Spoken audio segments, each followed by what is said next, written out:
I was first starting to go to college to go and be a doctor. And when I went into college, I got into tutoring and just loved it and knew that that was something that I wanted to do with my life. And so I went and actually was a science teacher for almost 10 years. At that point, me and my wife decided that we wanted to adopt, and we did a lot of like trauma-informed care and trauma-informed interventions and supports for our foster kids. Well, that led me to about the same time I was doing wanting to be an administrator.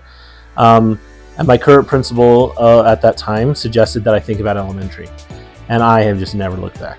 Ever since then, it's been almost 10 years as an elementary administrator, and I have just loved it. The best thing about education is it's constantly changing.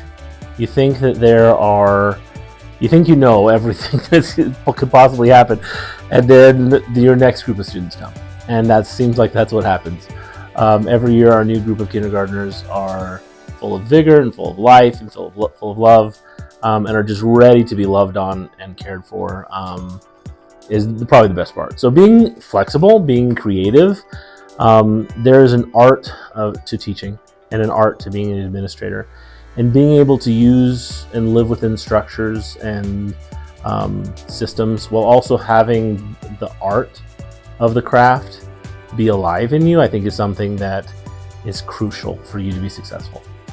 I would hope that people who had been here a year at West Kearns would walk away knowing and seeing mistakes as being okay, and seeing that everyone makes them, even me, teachers, paras, all of our staff, and our students, we all make mistakes.